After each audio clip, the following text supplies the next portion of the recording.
she's probably watching this, and she's a whistleblower. And she's being targeted for something that we did an interview on.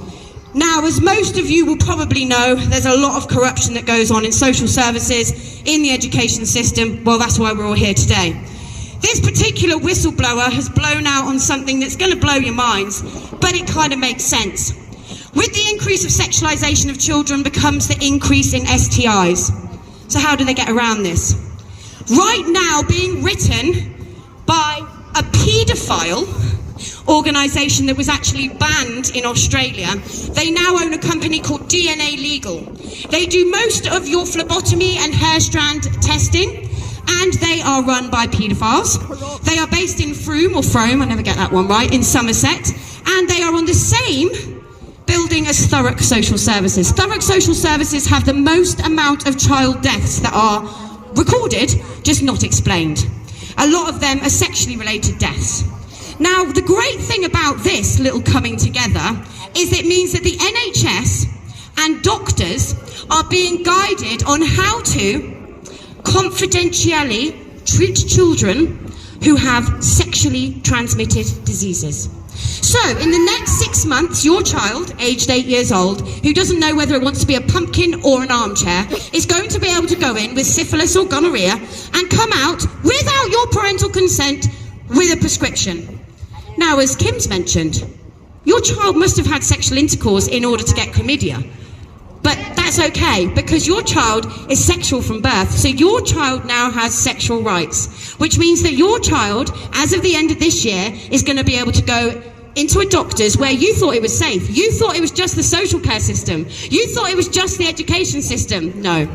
This is from the top, as Kim says, top down. This is happening in every single sector. So it doesn't just mean that we have to wipe out the education system. We do.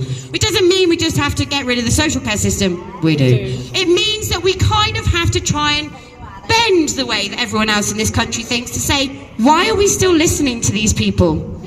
They are paedophile promoters. They are a global network of enablers.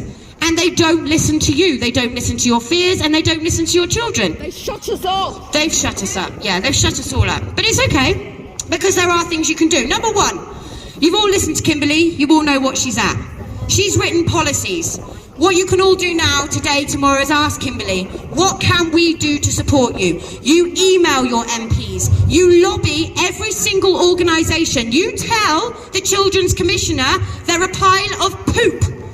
How can children only contact the Children's Commissioner when they're not allowed? And this is what's going to get me onto my last point, because this is the best way of silencing victims of abuse.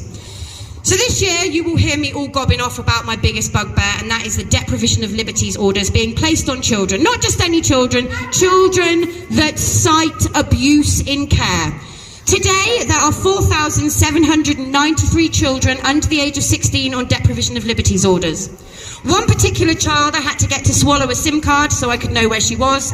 She cited abuse from the age of 8 years old. She was raped in care. She showed her bleeding genitalia to a teacher who reported it to the police, and the police went NFA because the social worker said she makes it up. On a deprivation of liberties order, she has been trafficked throughout the UK, where she has been abused in every single care home. And on a deprivation of liberties order, she doesn't have any education, she doesn't have any right to see her parents, she doesn't have any friends.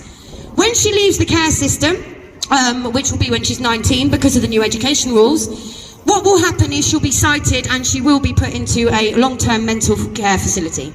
She's already in a psychiatric ward with 24-hour round-the-clock care. She's 14 years old. She stopped eating 2.5 years ago, so she has to be force-fed intravenous through a tube, and she doesn't see anyone apart from the doctor and the staff nurse and the 2 security guards that have been sat outside her door.